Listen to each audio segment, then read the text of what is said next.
আমি হাঁটতে গেছি, হাঁটতে যাওয়ার পরে আমার মাথায় আসলো যে আমি চলতে থাকি, যাই কোন দিকে যাই বলতে পারি না।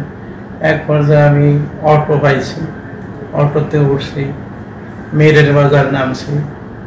নামিয়ার পরে মনে চাইলো যে আমি আমার ওই জয়দেবপুর যাই, সিএনজি দিয়া জয়দেবপুর গেছি।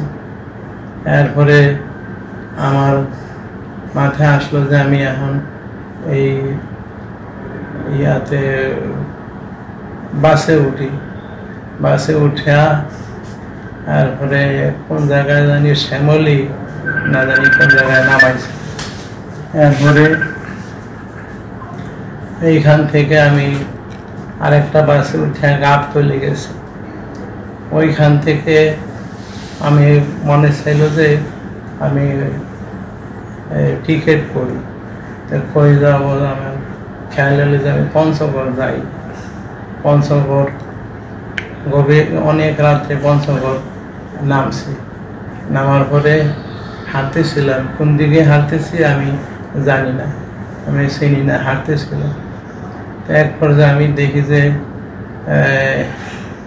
পঞ্চগড় জেলা প্রশাসকের কার্যালয়, তারপরে পুলিশ লাইন্স, এগুলি হাঁটিয়া পার হয়ে গেছে।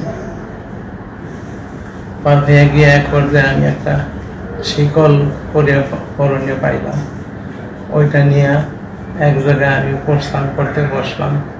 প্রস্থান করতে বসা তারপরে প্রস্থান করলাম, আর লুঙ্গি পায়জামায় প্রস্তাব লাগলো, এরপরে জামায়ও লাগলো।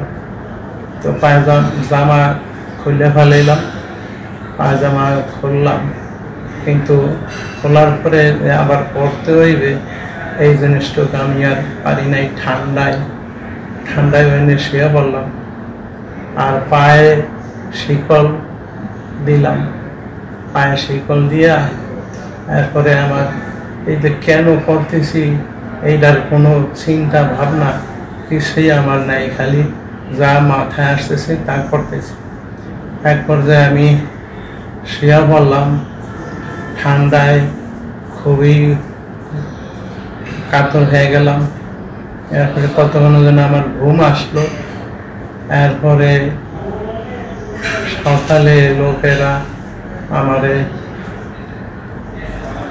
এই হসপিটালে নিল। আমি দেখি যে আমি পঞ্চগড় হসপিটালে আছি। চতুর্দিকে আলেম ওলামা আসলো। এখন আমি যদ্দূর আমার এরকম ছোটবেলায় আমার আবার এরকম হয়েছিল, আমার মাথার ভিতরে আসছে যে এই